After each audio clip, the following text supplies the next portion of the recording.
Good morning, everybody, and welcome to the last in our series of 8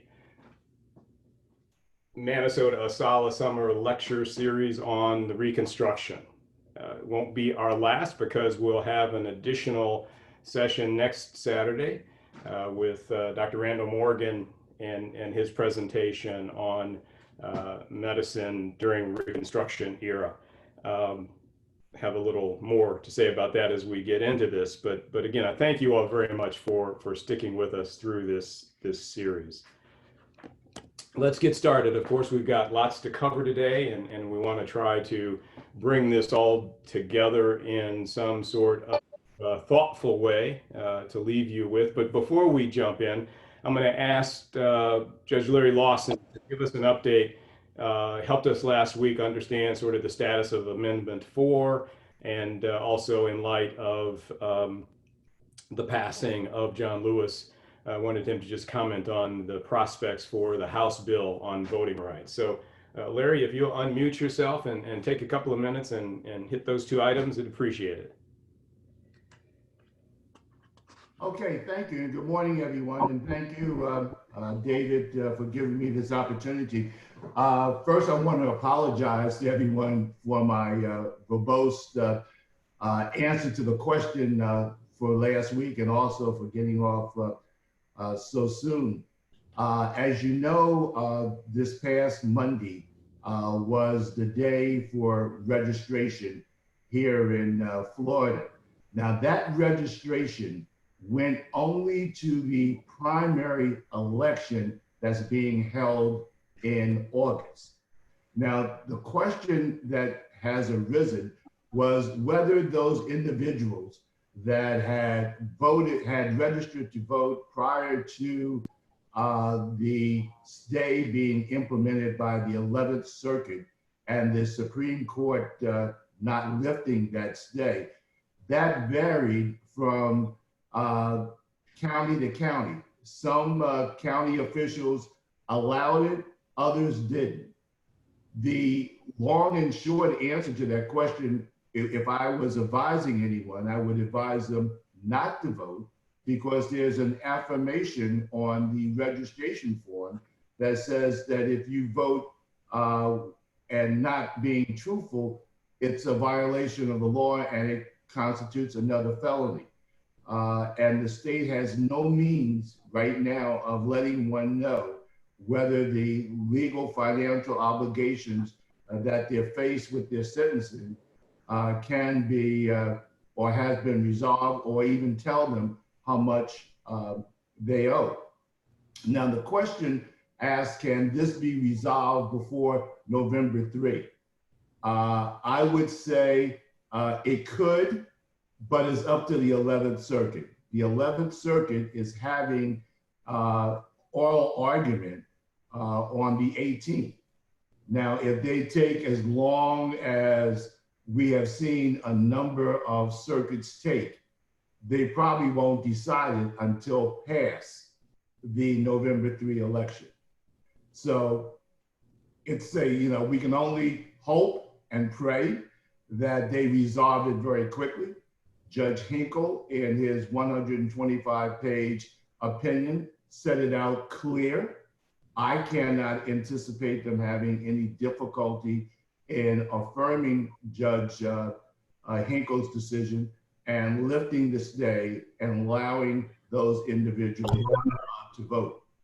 Now, with regard to the Voting Rights Act that is in Congress, and that's H.R. 4, Voting Rights Advancement Act of 2019, that in light of John Lewis's passing last week, Val Demings and Karen Bass have asked that that be named the John Lewis bill. Now, what that bill has done, it has put back everything that the Supreme Court gutted in Shelby versus Holder. Because in Shelby versus Holder, the court said that one is a 10th Amendment right, which means that the right to elections is left to the states.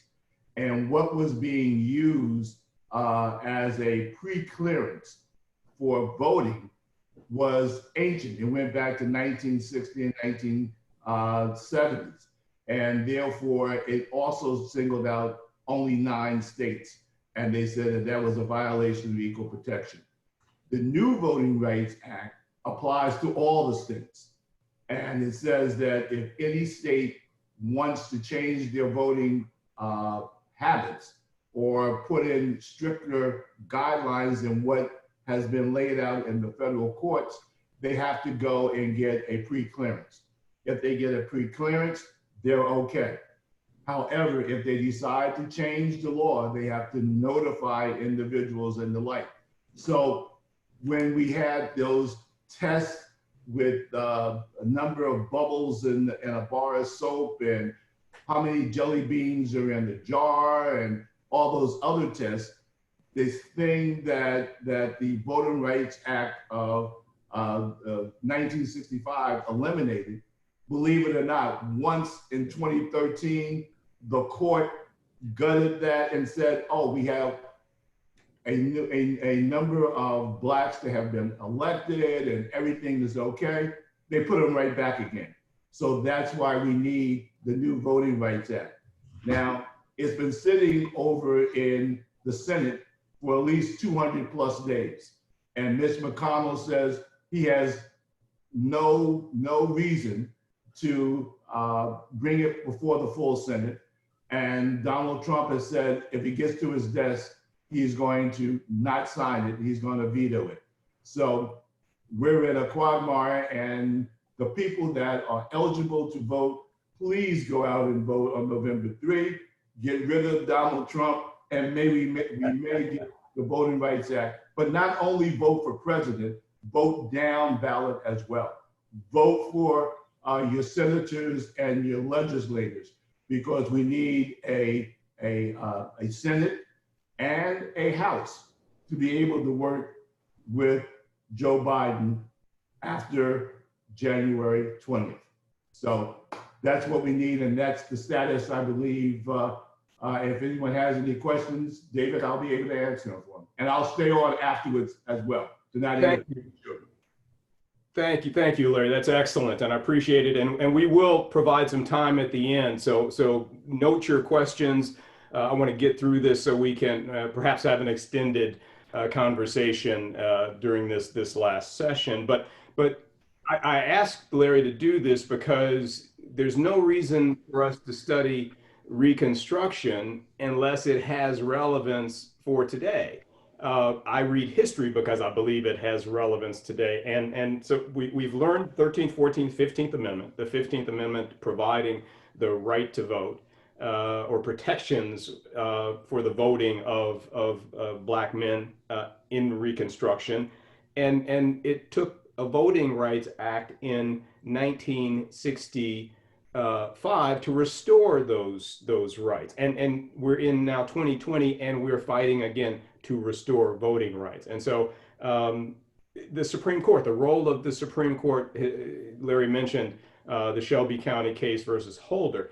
We're going to look at a case today, U.S. versus Cruikshank, that again is an example of how the judicial branch has impacted the exercise of these amendments and in effect taken away the rights that those amendments sought to preserve. So history is alive, history lives, history repeats, and we need to understand that. And we'll see some other examples of that as we move through. Quick summary, we completed our discussion last week of the Black political power, the Reconstruction politicians, and one of my favorite parts of this study, these enormously courageous and intelligent Black men making a mark on our nation's history. We began the section on violence and backlash, and that's really where we will end today. I'll talk about 3 particular incidences of massacres of Black citizens that you could say would mark both the end of Reconstruction and the beginning of a reign of terror that would last throughout Jim Crow into the 20th century. So today we're going to, of course, look at a couple of critical elections, the elections of 1874, the midterms, and then 1876, the election that will bring Rutherford B. Hayes to the presidency and remove the federal troops from the South. Civil Rights Act of 1875, a critically important last of these early civil rights acts, and we'll see how the Supreme Court will have an impact on that act. We'll talk about President Grant, Ulysses S. Grant, and this decision to remove troops. But more importantly, the important role that Grant played, not just as the Union's leading general that won the war, but a president that was torn at a critical time, looking to preserve the rights of freedmen, but also to preserve a very fragile democracy. I mentioned the Supreme Court already, but we'll end by looking at how Reconstruction ends, its legacy, and in how we remember Reconstruction. In thinking about how to conclude, I was reminded of a very important passage from the speech by Thomas Miller, who was one of the last Black Reconstruction congressmen. This is late. This is 1895. This is beyond the end of Reconstruction, but it's critically important because it's a reflection back. And those of you who know the work of Ta-Nehisi Coates, he uses this phrase, "We were 8 years in power," in his book. Let me just read from that segment. Again, this is the speech of Thomas Miller, and this is from Coates' book. Okay. In 1895, 2 decades after his state moved from the egalitarian innovations of Reconstruction to an oppressive redemption, South Carolina Congressman Thomas Miller appealed to the state's Constitutional Convention. Let me remind you that at every critical point during Reconstruction, we had these constitutional conventions. Johnson's governments had constitutional conventions in order to be readmitted. The radical Republicans then required constitutional conventions to be held to overturn the Johnson attempts. And now again, at the end really of the 19th century, you see this emergence again, the use of constitutional conventions to absolutely take away whatever rights the freedmen, Black citizens in the South particularly had. But this was Thomas's part of his speech. He said, "We were 8 years in power. We had built schoolhouses, established charitable institutions, built and maintained the penitentiary system, provided for the education of the deaf and dumb, rebuilt the ferries. In short, we had reconstructed the state and placed it upon the road to prosperity." Ta-Nehisi Coates continues. He says, "By the 1890s, Reconstruction had been painted as a fundamentally corrupt era of Negro rule. It was said that South Carolina stood under threat of being Africanized and dragged into barbarism and iniquity. Miller hoped that by highlighting Black achievement in governance and marshaling a credible defense of Black morality, he might convince the doubtlessly fair-minded people of South Carolina to preserve the citizenship rights of African Americans. His plea went unheeded.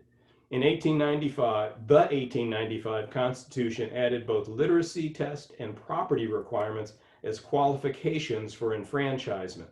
When those measures proved insufficient to enforcing white supremacy, Black citizens were shot, tortured, beaten, and maimed." Again, we were 8 years in power. The last item I want to begin with really is taken from our EJI booklet that I'll resend the link in my follow-up email. But I was just so impressed by, I'm impressed by everything that Bryan Stevenson and his young corps do there in Atlanta at the Legacy Museum and the National Museum of Peace and Justice. But this is, again, from the publication that was just released 4 or 5 months ago. So let's take a look at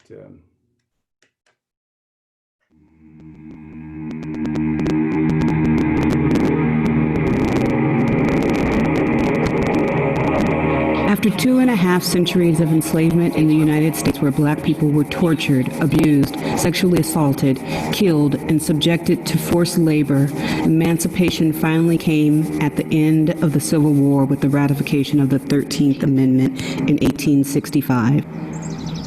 Most formerly enslaved people in the United States were remarkably willing to live peacefully with those who had held them in bondage despite the violence they had suffered and the degradation they endured. Emancipated black people put aside their enslavement and embraced education, hard work, faith, and citizenship. This period, called Reconstruction, held great hope for America and black Americans in particular. But the Reconstruction era's initial hope for progress gave way to devastating, deadly violence. Between 1865 and 1876, thousands of black women, men, and children were attacked, killed, and terrorized by white people who were shielded from arrest and prosecution. During the Memphis Massacre of 1866, white mobs indiscriminately beat, robbed, tortured, shot, raped, and killed black women, men, and children. In the course of 3 days, 90 black homes were destroyed and all black schools and churches were burned to the ground. Black residents were stripped of their belongings and forced to flee into the woods. There was no criminal prosecution against the white instigators of the Memphis Massacre, one of hundreds of such incidents during this period. The surge of anti-black violence prompted Congress to approve the first Reconstruction Act in February 1867 to ensure that black people's equality would be reinforced. In 1868, the 14th Amendment declared all persons born in the country were citizens regardless of race and thus entitled to privileges of citizenship, due process, and equal protection.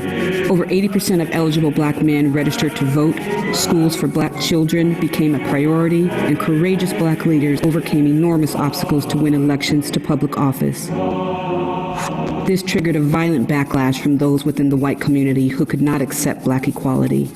In Opelousas, Louisiana, in September 1868, white citizens terrorized the community to suppress black voter turnout in the upcoming election. White mobs roamed the countryside for several weeks, targeting black citizens and their white allies, murdering an estimated 200 people.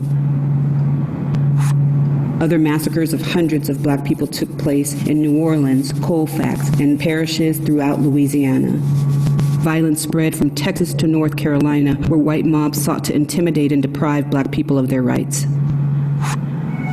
Despite being continuously terrorized by their former enslavers, the black community mobilized throughout the South by organizing meetings, parades, and petitions calling for the implementation of their legal and political rights, including the right to vote. In 1870, the United States ratified the 15th Amendment, explicitly prohibiting racial discrimination in voting.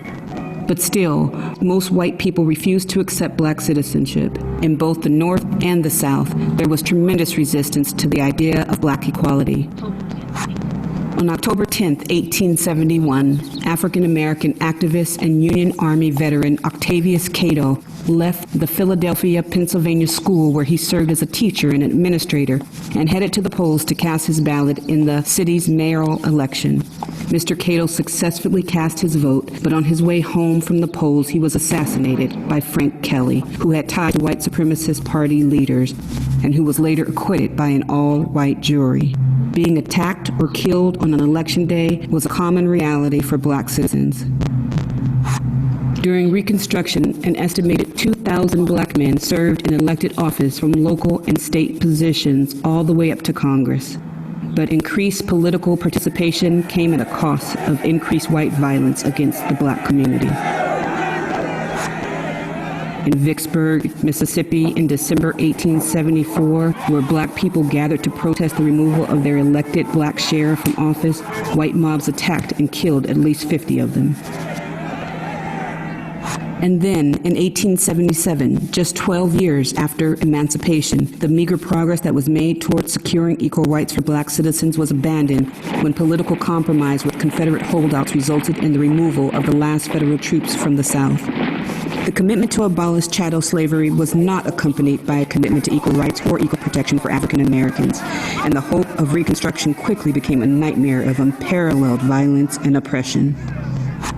It was during Reconstruction that a century-long era of racial hierarchy, lynching, white supremacy, and bigotry was established, an era from which the nation has yet to recover. 1.5 centuries after the Emancipation Declaration, racial injustice persists in America.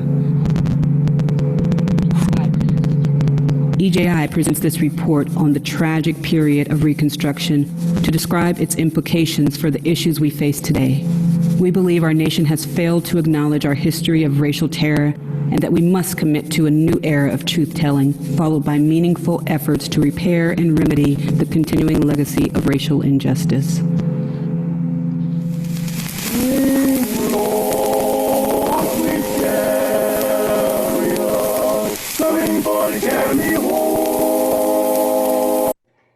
So I use this because it's not only a brilliant piece of artistry, it is I think, very effective capsulization of the 12 to 15 year period we call Reconstruction. And we're going to spend some time in the first part talking about these three events, these three massacres. And I don't want to beat this subject to death, but I think it's important that we understand how a democracy can indeed in our country be overthrown, because it happened throughout the South, throughout every state in the South, and the constitutional rights of these Americans, not only were their rights trampled, but their lives were taken with no redress by the U.S. government. Let's begin with Colfax. It was mentioned in the video last week, mentioned in the short clip I just showed you. And if you recall the references, David Blight said that 10% of the freedmen participating in political activity, either constitutions or running for office or in service once elected, were murdered. And we had also made the point that frankly, the life of a black person was worth less after slavery than it was before. The enslaver no longer had a vested interest in protecting the lives.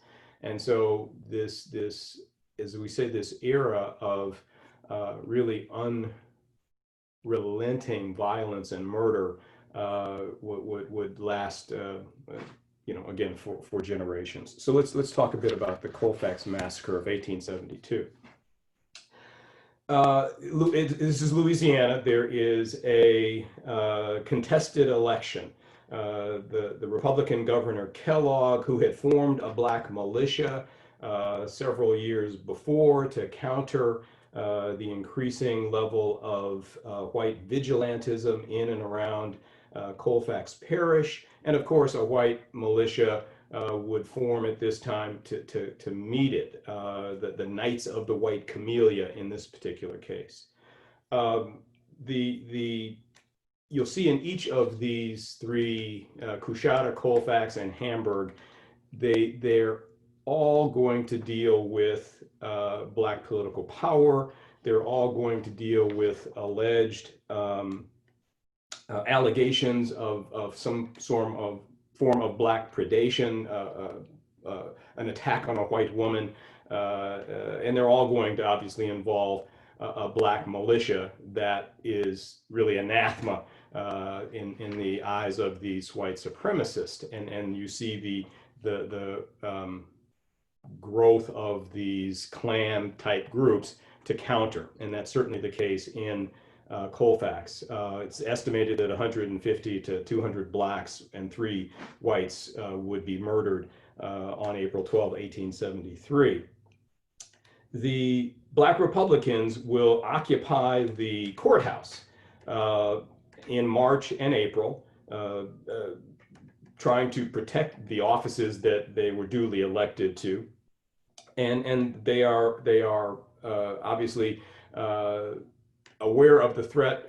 They have been told to leave, give up not just the courthouse, but give up their offices, and they refuse. So on Easter, April 13th, Easter Sunday, they're given 30 minutes to surrender the courthouse. The courthouse is surrounded by 300 armed men, including Ku Klux Klan and Knights of the White Camellia. One other characteristic that you'll see in each of all of these episodes is that word is sent out into the surrounding communities, surrounding counties, parishes in the case of Louisiana, and 300 or more of these marauders will converge on the town. In this particular instance, the black men protecting the courthouse are poorly armed. They've got mostly shotguns, very few rounds of ammo. The attackers not only are better armed, often their arms are provided by the powerful and the wealthy in the community. They even have a cannon. And obviously they're overwhelmed. And what you will also see in every one of these instances, if they're not murdered, they surrender, and in the course of surrender, they are assassinated on the spot, and that happened here. I mentioned the U.S. v. Cruikshank case, which would arise 4 years later. Cruikshank is actually one of the Klan members who was federally charged in the case. And in Cruikshank, the U.S. Supreme Court would reject the appeals from those attacked and argue that the 14th Amendment does not provide protection against an individual citizen's attack or murder of another individual citizen. Cruikshank, in the eyes of this Supreme Court, is only a protection of citizens attacked by the state or state action against a citizen.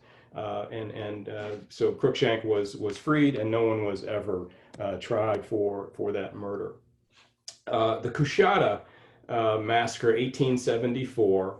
Note this is a Thomas Nast cartoon from Harper's Weekly. Nast was well known before this, and would become one of the best known cartoonists in history. Unfortunately, many of his characterizations of freedmen of the South were like this one.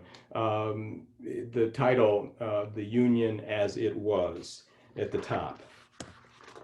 So the Coushatta Massacre, this is the Red River Parish in, again, Louisiana. Louisiana was perhaps the hotbed of this violence, but it was spread across the South from Texas to Florida and then north. And that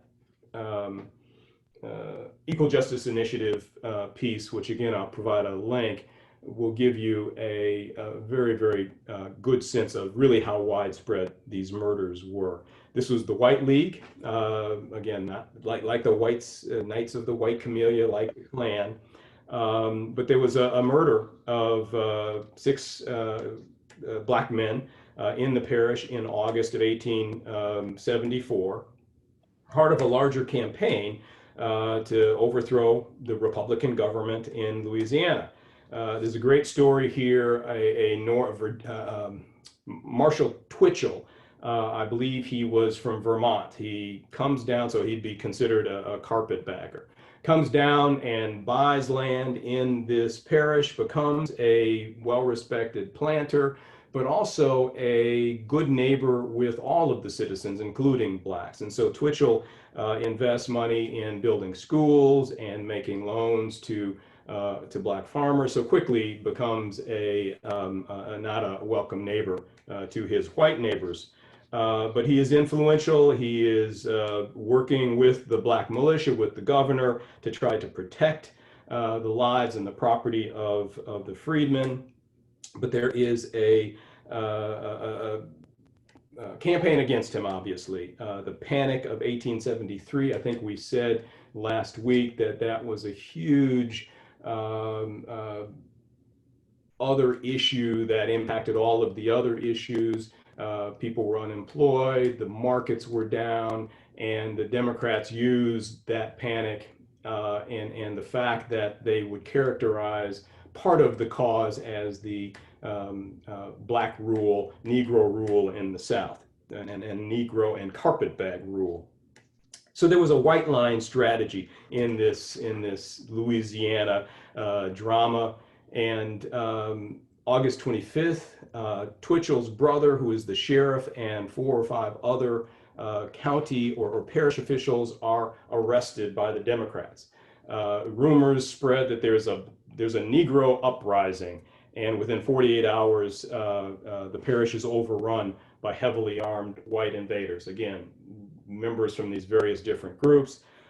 There's a August 29th trial that is held, if you could call it that, where through torture they extract confessions from these men who had been arrested, and they elicit from them pledges to resign their office, leave Louisiana, and never return.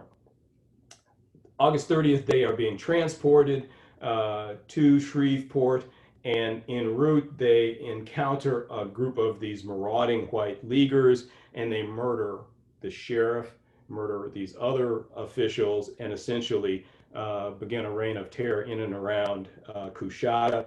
They return to the parish, to the main town, and they begin to kill black folks, most of whom have nothing to do with the event. News of this massacre reaches the world, reaches the South, and particularly the fact that these were mostly white officials who were murdered by the Democrats creates quite a stir, but will really have no lasting effect. The governor will appeal for help to Congress, but nothing really will come of that. Let me conclude this section by talking about the Hamburg massacre.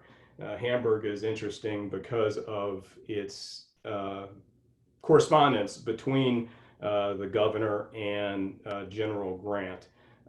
We've come to a place where Grant has done all that he believes he can do. The Panic of 1873 has brought great pressure on his administration, an administration that has been embroiled in scandals and is really at its weakest place. And so I'll read the exchange of letters, but let me first explain what happens in Hamburg. So a small all-black community across the river from Augusta, Georgia. August 1874, the mayor and the governor had formed a black militia. And again, I said these are common themes. You see the formation of a black militia to protect black political power, and there will always be some allegation of either a Negro uprising or some black man has done something to a white member of the community. That is then the spark that lets the fire. This is a graphic of essentially a carriage crash. There is the black militia is on parade, and they encounter a white gentleman in his carriage, and he is disrupted in his progress and is angered, and there are words exchanged. Long story short, he hires a lawyer, and the lawyer in, I think, the 6th of July asked that the militia be disbanded. Well, that's obviously not going to happen because the black militia in most of these communities is the only protection. There's a very small federal force, Union force, obviously in the counties, but their ability to get to these hotspots is not good. And so these militias are really the last defense that these black communities have to survive.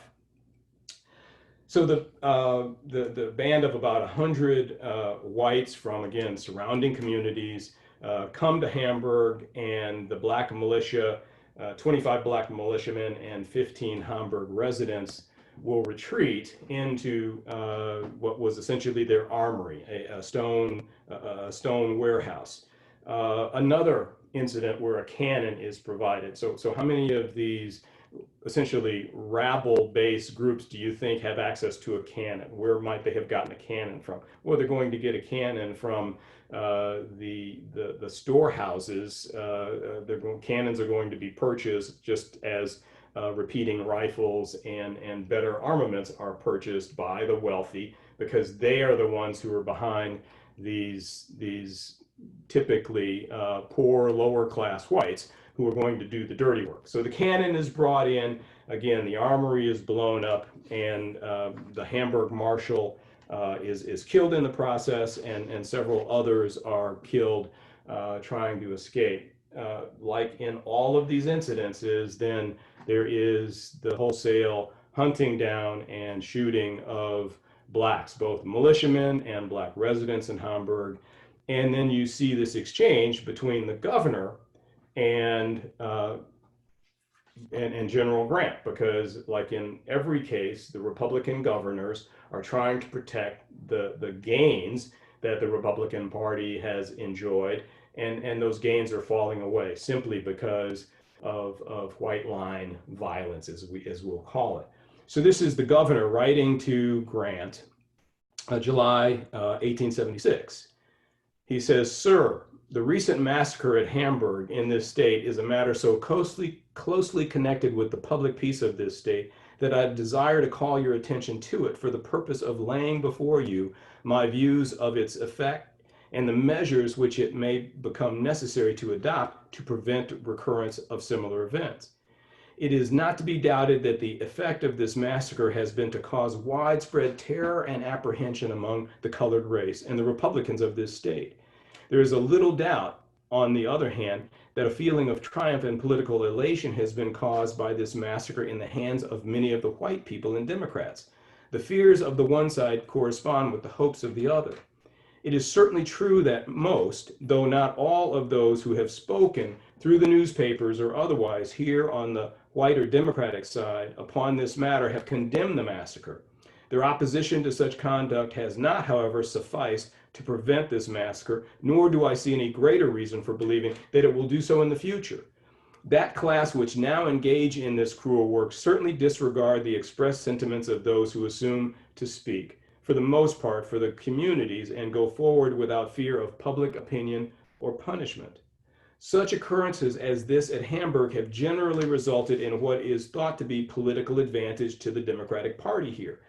From this fact, it results that the white people here are induced to a considerable extent to overlook the naked brutality of the occurrence and seek to find some excuse or explanation of conduct, which ought to receive only unqualified abhorrence and condemnation, followed by speedy and adequate punishment." Then he goes on, he describes the massacre.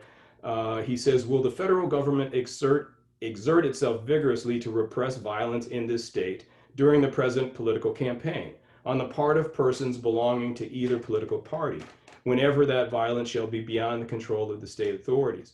Will the federal government take such precautions as may be suitable in view of the feeling of alarm already referred to restore confidence to the poor people of both races and political parties of this state?" So he goes on for a bit, then he ends, "I have the honor to be your obedient servant, D.H. Chamberlain." The reply comes a couple of days later by President Grant. He says, "Dear sir, I am in receipt of your letter of 22 July, giving an account of the late barbarous massacre at the town of Hamburg, South Carolina.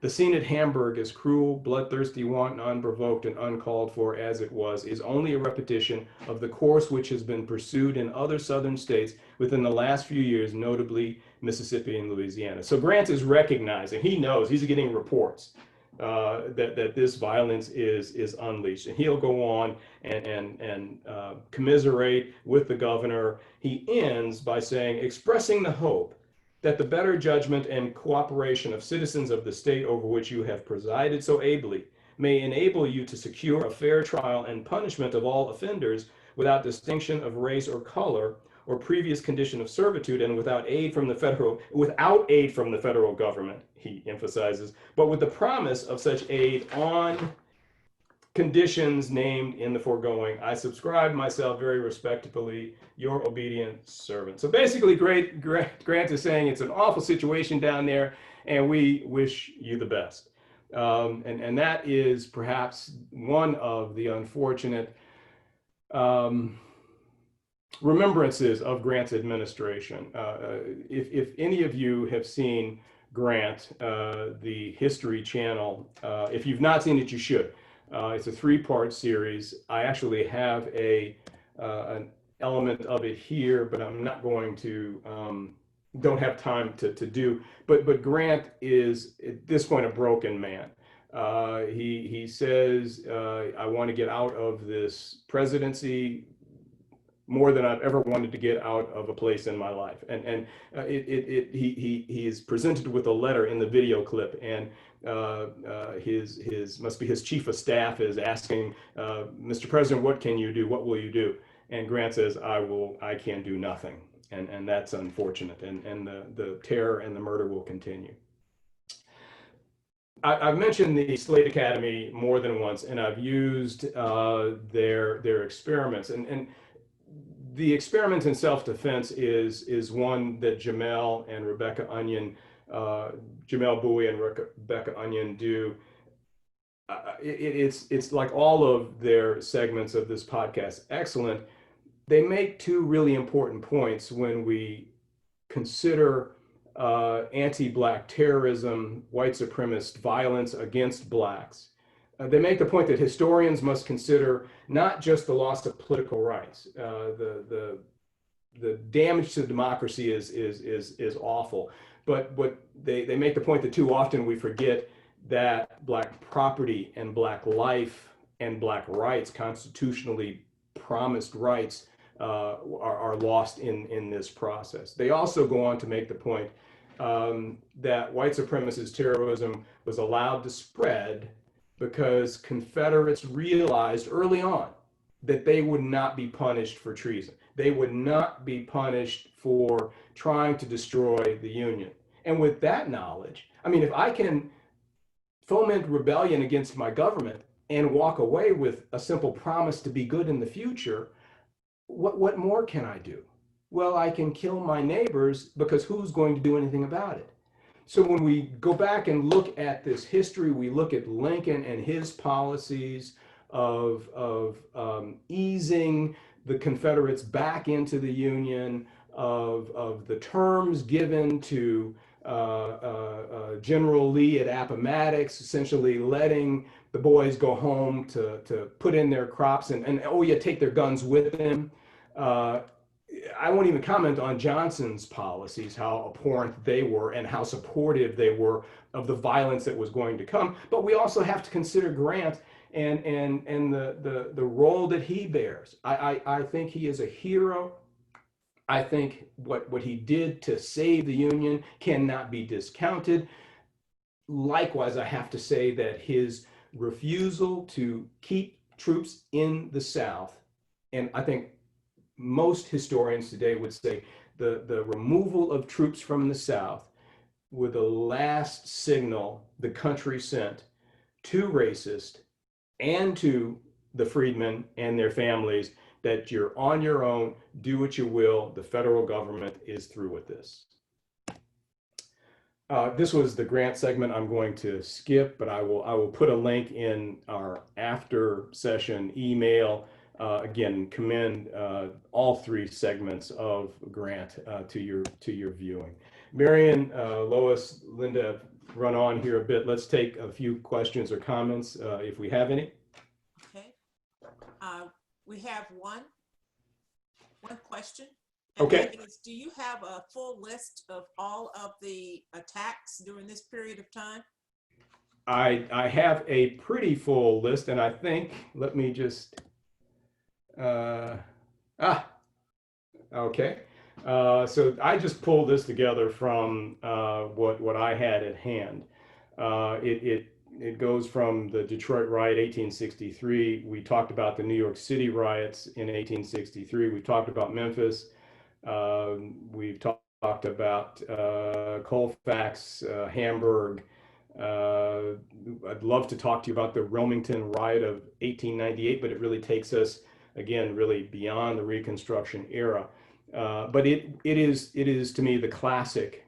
All of these are examples of terrorism being allowed to destroy democracy. Wilmington is the classic because it was indeed a center of Black political power. Wilmington, North Carolina at the time, and it was ultimately destroyed. That democracy was destroyed by the Democrats, and the Republican office holders, Black and white, were run out of town. But I hope that answers the question. And there are lesser incidences, as the EJI folks would say in another clip that we won't have time to share. There were thousands of people murdered, lynched, terrorized during this period all across this region. Many will never be accounted for. Just as when you go to the Legacy Museum or the National Monument to Peace and Justice, you'll see that they make a powerful point that the number of lynched, murdered people we have been able to identify is a small number of the total. So that's moving us forward. Marion, anything else? Yes, Lawrence M. Lawson said this is why Shelby versus Holder was wrong, because this kind of violence is happening today. On top of that, John Bristow, troops somewhat racist too, as they are being used now to squash free speech and the right to assemble? If I understood the question, were troops racist? Since they were being used to now, as they're being used now to squash speech and the right to assemble. Okay, so the troops, and I think if you're talking about the Union or the National Army that occupied the South during Reconstruction, certainly during the period of military Reconstruction or radical Reconstruction, these were essentially Union forces left in or returned to the South to protect the rights of freedmen. John may be referring to these paramilitary disguised DHS people that Trump is now dispersing across Democrat-led cities and states. There's not a comparison there, but we can talk about it at the end. But I think that two very different purposes. Okay. And could you please send out the list of all of the massacres and the dates that you showed on your previous slide? I will, and again, I'll include a link to this Reconstruction in America, Racial Violence After the Civil War, 1865, 1876. This is the EJI pamphlet that I continue to refer to. It's only about 100 and so pages. It's beautifully illustrated, wonderfully documented, and it's the best source for that. And I'll include that. I'm going to skip this. I'm sorry, Mary, go ahead. That's it. That's the last one. All right. Let's move on. I'm going to skip this little. This is another of the EJI graphics. So into Reconstruction. Just let me walk through this, and I want to get to a final video from our Facing Our History segment. The Freedmen's Bureau, we've talked quite a bit throughout the course about at least what I believe was the wonderful work done by the Freedmen's Bureau. Abolished 1872, not surprisingly, never properly authorized, never funded, always understaffed and abused. And that's unfortunate. Again, if we think about what could have happened had there been a serious establishment of a bureau that would have remained in the South, along with a supplement of Army to protect the freedmen and the Freedmen's Bureau, the South would be different today. But we'll argue about that. The Panic of 1873, I've said, had enormous impact on the change of power from the Republicans to the Democrats, and gave really the Democrats more ammunition to point to the disruptive and illegal Negro carpetbag rule. Civil Rights Act of 1875, we'll talk about in a couple of slides here, but was really Charles Sumner's parting gift to America. Wasn't the vision that he fully embraced, but it was a vision that simply said, if freedmen are citizens, then they should be treated like citizens, and we'll get into that. I've said that enough about Grant and his decision. The election of 1876, the Compromise of 1877 is going to be covered better than I can in the upcoming video. But essentially, this was the Rutherford B. Hayes Tilden election, and it was Hayes wins by one electoral college vote. Tilden won the popular vote, and there was rampant allegations of fraud and cheating and murder.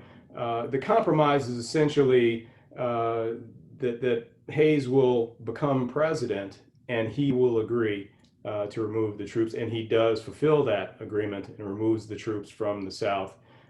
Tilden, I'm sure, was well paid by the Democrats to concede, and the Democrats, of course, wanted to reestablish the planter oligarchy in the South, the industrial North, the capitalist, as W.B. Du Bois would call them, certainly wanted cotton growing again, wanted that market rebuilt, and the black folks would just have to take care of themselves. So the Civil Rights Act of 1875, called the Supplementary Civil Rights Act, all persons within the jurisdiction of the United States shall be entitled to the full and equal enjoyment of the accommodations, advantages, facilities, and privileges of inns, public conveyances on land or water, theaters, and other places of public employment. Forgive the misspellings there. Essentially, an act that said voting's important.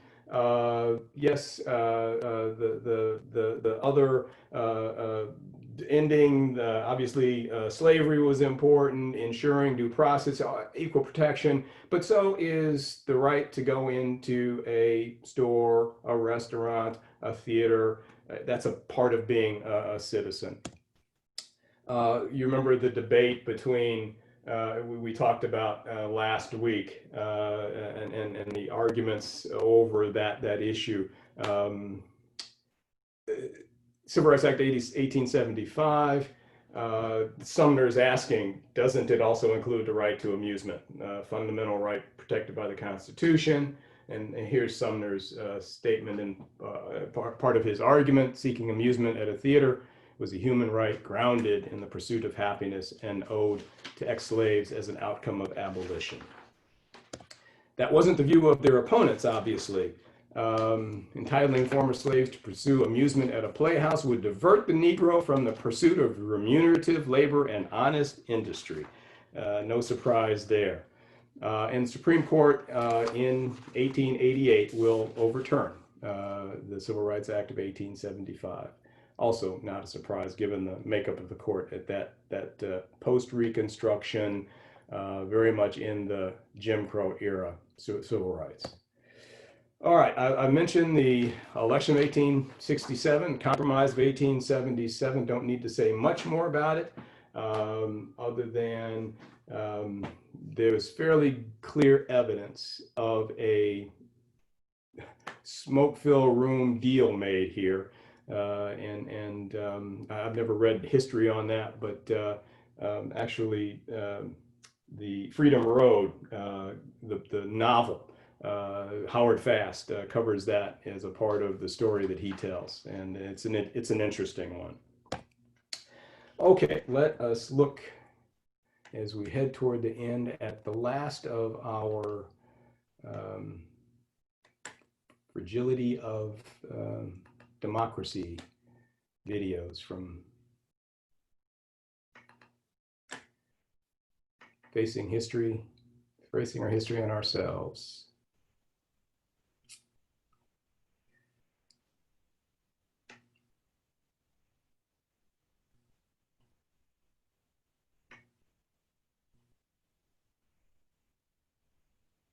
Okay.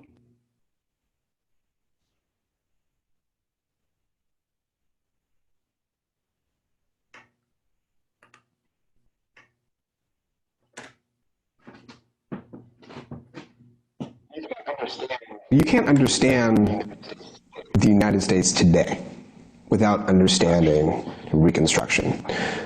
You can't understand the possibility of democracy in this country without grappling with the history and legacy of Reconstruction. And I think it also provides an important lens into thinking about what democracy isn't in this country today. You know, why there are still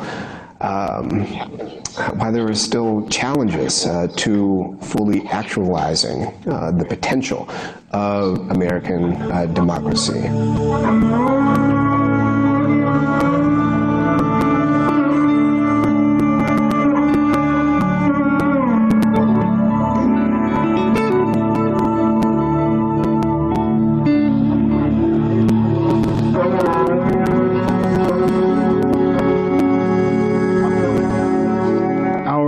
Understanding of historical movement and motion should never be one thing caused another thing, and now we're here, and look at how neatly that all worked out.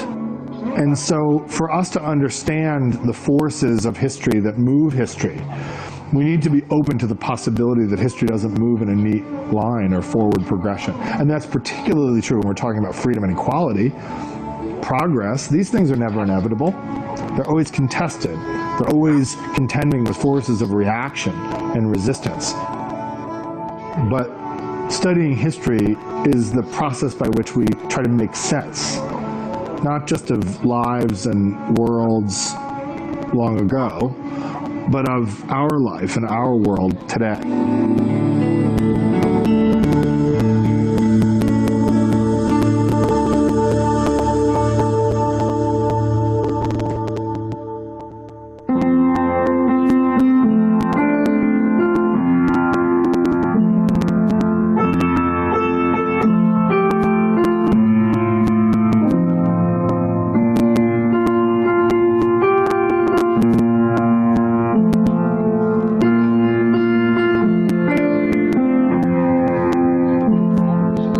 W.E.B. Du Bois, in his great book, Black Reconstruction in America, called Reconstruction a splendid failure. Splendid failure. Now, he said it was a splendid failure because it did not fail for the reason people expected it to fail. People expected it to fail, many wise, because of black incapacity. That is not why it failed. Some of the things created in Reconstruction survived. Obviously, the school system survived. Churches, independent black churches were born really in the South in large numbers in Reconstruction. Those survived. Black families, which hadn't existed legally in slavery, now are consolidated and survive. But the dream of a republic of equals, as Thaddeus Stevens called it, failed, and one should not mitigate that, because the failure of that was a disaster for Black America and for America altogether. It warped American politics for another 75, 80 years.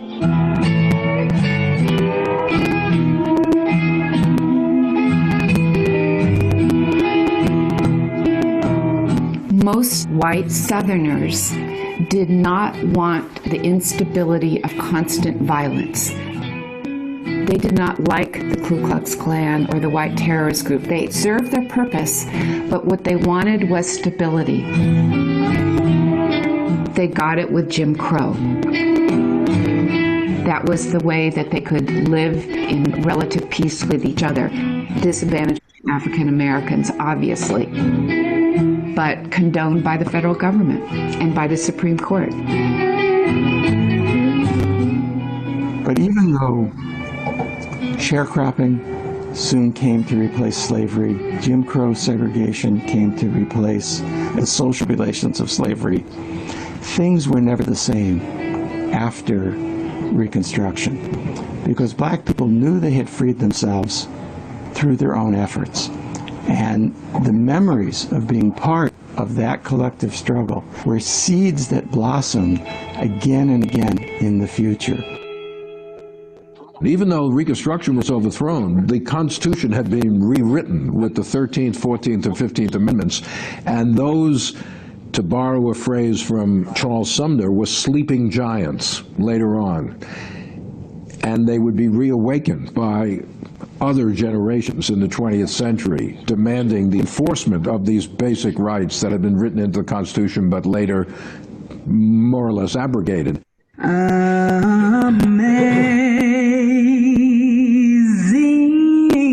grace, how sweet the sound. The civil rights movement of the 1950s and 60s, sometimes referred to as the Second Reconstruction, often referred to as the Second Reconstruction, could never have happened if we hadn't had the first. What the civil rights movement would have appealed to or could have appealed to is not clear if that 13th, 14th, and 15th Amendments hadn't been there first. The principle was still there, the legal strategy was still there. Basically, their demand was to enforce the law. I found was blind. As late as 1965, when Mrs. Fannie Lou Hamer of Ruleville, Mississippi, went before Congress and asked the Congress not to seat the delegates who had been elected from Mississippi because they had been elected in an all-white election. She told Congress, "I'm a Black woman, my grandfather was a slave, and I'm going to keep fighting for freedom until the Constitution means what it says." What she was saying in 1965 is that the promises made in the 1860s needed to still be fulfilled. She hadn't forgotten them. And it's not only that she hadn't forgotten them, she felt that she could do something about them because her ancestors had done something about it and had freed themselves. So even though in some ways Reconstruction turned out to be a victory without victory, Black people were never the same again. The possibility of equal rights was on the table in a way that could never be taken away. And eventually, in their legal triumphs, the Civil Rights Act of 1964, the Voting Rights Act of 1965, the legal agenda of Reconstruction was again brought into play in the Second Reconstruction. In a larger sense, it's also the second time that the question of the status of Black America was the major point on the national agenda. And one might also say that it was like the first Reconstruction in that the political revolution went much further than the economic revolution. In other words, the failure to distribute land in the first Reconstruction condemned black Southerners to a situation as poor laborers, basically on the land of white people. The second Reconstruction, like the first, left economic inequality largely untouched. I don't think there can be any doubt that the first civil rights revolution coming from the Civil War, during and after the Civil War, during Reconstruction, and then the second civil rights revolution in the 1950s and 60s brought progress and change, but it still remains an unfinished revolution.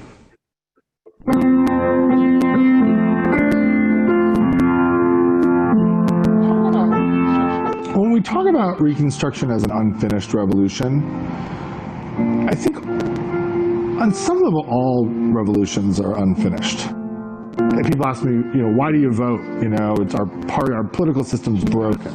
I vote because I study slavery. I vote because I study freedom and social movements that have brought about these kinds of changes. I vote because so many people died who couldn't. I think that that's where we get inspired by history. Not because any revolution is going to come to a conclusion. More often than not, revolutions come full circle. That's another definition of revolution, is that you're back to where you started. The reason why they call the Civil Rights Movement the Second American Reconstruction, and why they call the Civil War the Second American Revolution, is that the work is never done. Whenever we revisit the 14th Amendment, we're revisiting Reconstruction. Whenever we revisit uses of violence, we're revisiting Reconstruction. And every time we find ourselves surprised about explosions or problems or stresses and tensions in our race relations, we are in some ways revisiting that first Reconstruction and the second Reconstruction.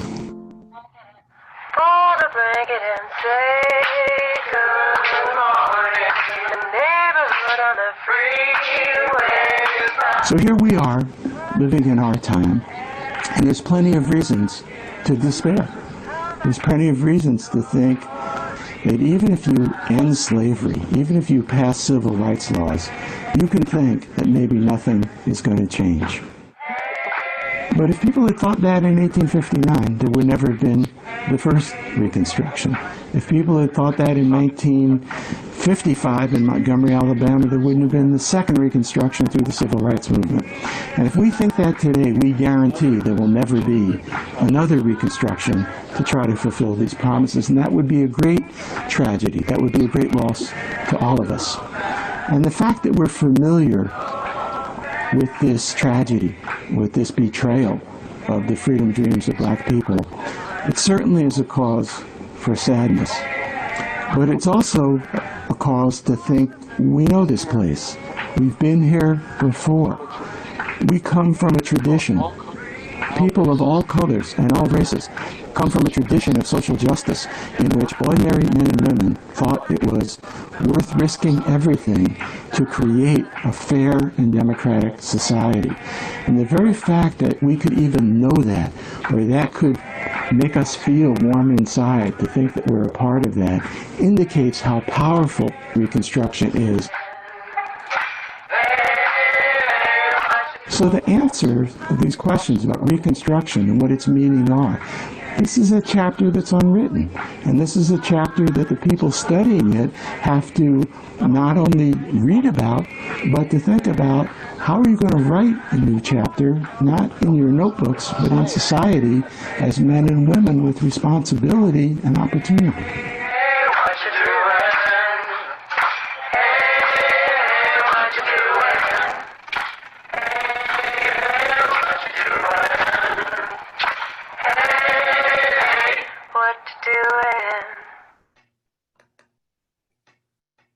There are some marvelous parallels in this segment of the video series. I think we could teach the class the 8 sessions around just this last, but let me reflect for a few minutes on what we've heard. Someone mentioned last week or the week before that Reverend William Barber was calling for a third Reconstruction. I think it was in a speech he has given, or maybe it's a theme And I hope you know who William Barber is. But if anybody has that reference, please send it to me because it's telling. Professor Lipsitz, using Mrs. Fannie Lou Hamer, has to touch every lover of American history, 20th century America, the history of the civil rights. Because if you know who Fannie Lou Hamer is, you have to appreciate courage and strength and power. And isn't it fascinating that she's speaking to the convention, 1963, I believe, or I'll get the date wrong, but asking that the delegates from Mississippi not be seated. Let me take you back to the 1867, 68 South Carolina Constitutional Convention and the appeal from the Black delegates to the Congress not to seat President Johnson's governments. Same purpose, same effect.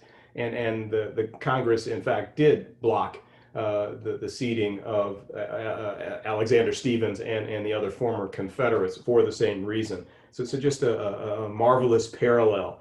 And again, history repeating itself. I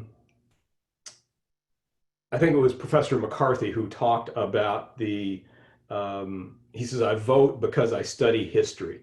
I vote because I study slavery. I study the episodes where men, women, and children were murdered trying to vote.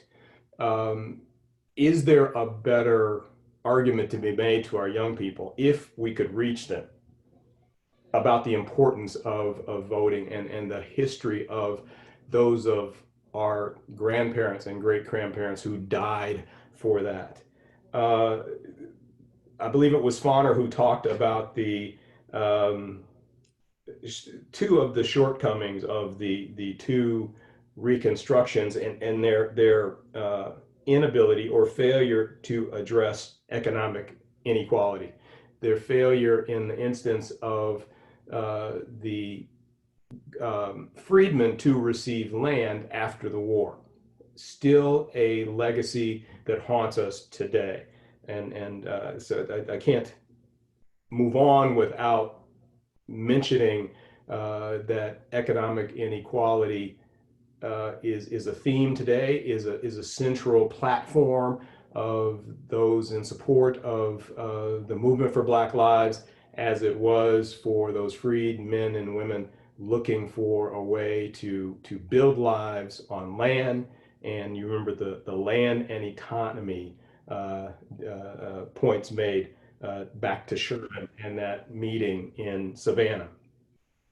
And then lastly, Fauner makes the point that in both instances of the two reconstructions, he said Black Americans were on the national agenda. And isn't it interesting today, as you see the support for Black lives reaching upwards of 70% among white Americans, this issue of equality for Black and brown citizens is on the national agenda. As I said, I could talk about the video series and these comments all day, but I'll just the concept of the second founding. Fauner was, I think, so astute to grasp the importance of Reconstruction, the first as it applies to our lives today, the definition of American citizenship, not just the abolition of slavery, but the attempt to define equal rights and the role of the federal government in the enforcement of that rights. Really, the history of the 14th Amendment will be exactly that throughout our lives today, from that to our lives today. What is the role of the federal government? And isn't it interesting that we're hearing this contest? Trump now wants to send troops into the states, but he is supposedly a supporter of states' rights, and the authority of the states to manage this pandemic. So again, history is important. History lives today, and in fact, our failure to appreciate that may contribute to that rising death toll that we're seeing. Foner began by talking about the Reconstruction questions. Who's entitled to citizenship? Who should enjoy the right to vote? Should the laws protect the rights of aliens as well as citizens? How should the equal protection of the laws be defined and guaranteed? What should be the balance of power between the federal and state governments? And how should Americans be protected from the predations of terrorists? He began this course along with us talking about the definition of these rights. And as we end, we today are still asking and seeking to define those rights in Judge Larry's presentation at the beginning around the Voting Rights Act and the need for change. And there are several other instances we could quote. But let me move on here quickly and sort of wrap up. As we think about the legacy of Reconstruction, how we remember Reconstruction is addressed certainly by our friends at Slate as they looked at the experiments that they were doing. Du Bois addressed this very, very effectively in Black Reconstruction back in 1935. Looking at this, and I think one of our video professors, McCarthy, also talked about looking at it as a revolution. The Republican vision of a homogenous community where the federal government would ensure equality for all. That vision, according to some historians, was made impossible, again, by the removal of troops from the South. Do we remember Reconstruction as failure? Foner kicked that off by, again, referring to our friend Du Bois and his reference to a splendid failure. In the short term, the fact that the Southern states were allowed to overturn the duly elected governments was indeed a failure. In the longer term, passage of the 13th, 14th, and 15th Amendments, the establishment of free public schools in the South for the first time, establishment of Black institutions like the family, strengthening of the family, of the church, and beneficial societies, created a Black political class that would propel the country toward a more perfect union in the 20th century. And the defeat of the South's vision to re-enslave Black people was a victory. And let me emphasize, that's not to say that Jim Crow wasn't an ongoing effort to re-enslave Black people, but we need to understand that the Confederates, the traitors, intended to shackle Black people, literally and figuratively, once they redeemed the South and the North left. And they've done everything they could for those generations afterwards to try to do that, but they failed. The historians we've read make the point that Reconstruction ended at different points in different places. Ed Ayers, one of our historians, makes the point that in Virginia, effectively, Reconstruction was ended by about 1870. That a compromise is the wrong term, but essentially the Democrats and the Republicans agreed that, well, so long as we can vote, we white men can vote, we'll allow the Blacks in Virginia to continue enjoying the franchise. Well, what they knew very well was as soon as they regained the vote and the power, they were going to take that vote away from Black men, which they did in Virginia, even before the 1877, 78, 1880. But that's very different in North Carolina. I mentioned the Wilmington coup d'etat of 1889. Black men and white men in fusion governments would continue to work together and collaborate until that point in time when the Democrats and the white supremacists were strong enough to essentially commit a coup d'etat to force Republicans out of office, driving many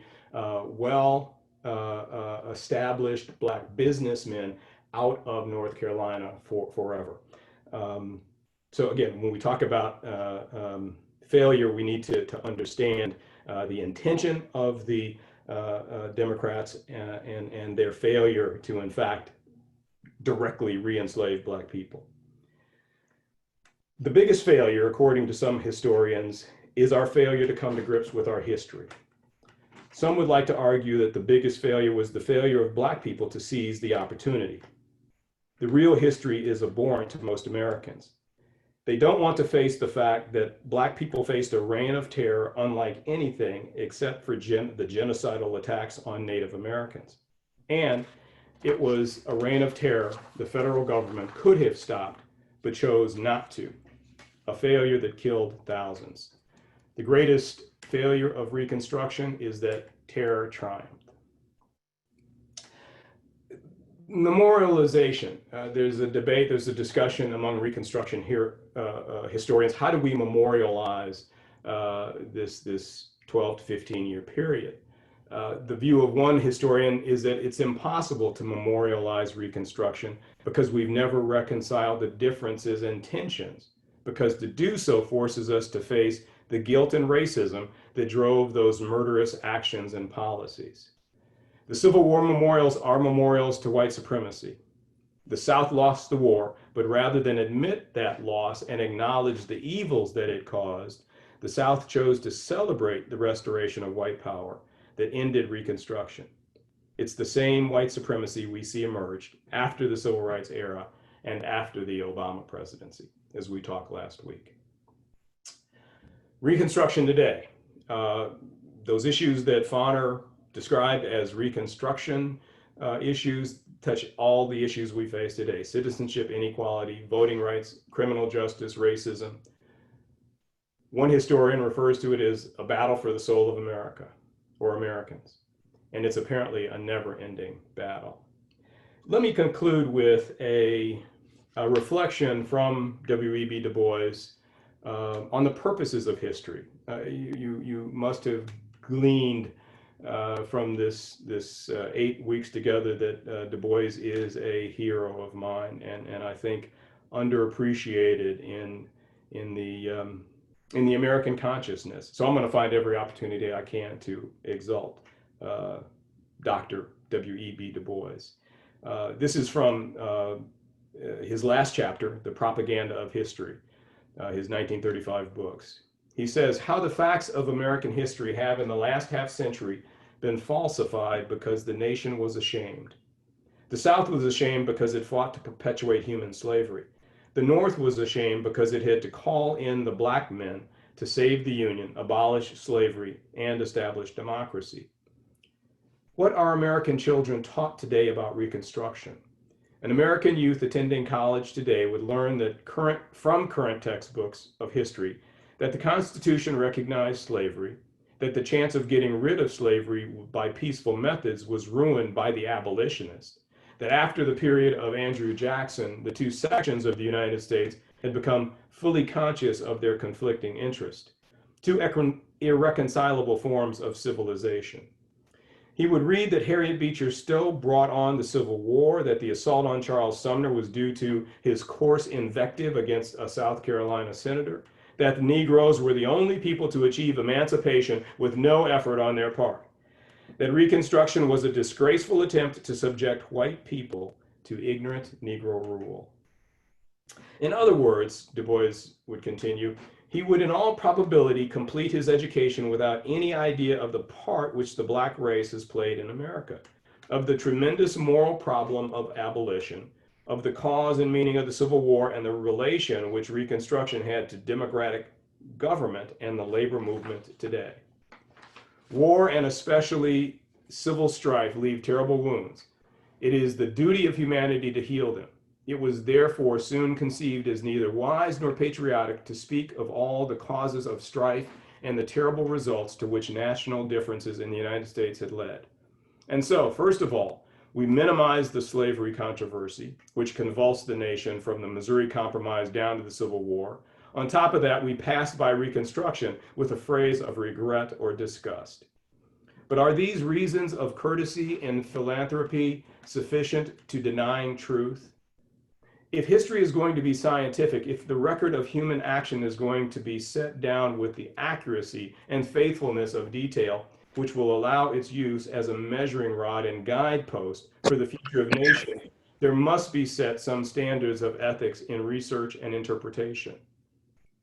If, on the other hand, we are going to use history for our pleasure and amusement, for inflating our national ego and giving us a false but pleasurable sense of accomplishment, then we must give up the idea of history as a science or as an art using the results of science and admit frankly that we are using a version of historic fact in order to influence and educate the new generation along the way we wish. It is propaganda like this that has led men in the past to insist that history is lies agreed upon, and to point out the danger in such misinformation. It is indeed extremely doubtful if any permanent benefit comes to the world through such action. Nations reel and stagger on their way. They make hideous mistakes. They commit frightful wrongs. They do great and beautiful things. And shall we not best guide humanity by telling the truth about all this, so far as truth is ascertainable? Dr. W.E.B. Du Bois, Black Reconstruction in America. As we conclude the course and we open this up for some discussion, again, I'm obviously a lover of our history, and this is indeed our history. And so I leave us with the questions that Du Bois asked as we confront the history that's being made today. Is indeed history lies agreed upon, or are we as a people going to reject lies and seek the truth in our daily living and in the expectations we set for those who lead us? I want to thank you all for being with us these 8 weeks. It has been a joy. I want to remind you, I think we have Dr. Morgan's slide here. We will continue meeting next week. You won't need to re-register. We just added the August 1st date on our calendar, and I will send to you next Friday a reminder. And I do hope to see you all for Dr. Morgan's session on race, science, and medicine in the Reconstruction period. Let me stop our recording and we can open this up, Marion, to some discussion. Okay, we have a few comments and one question here.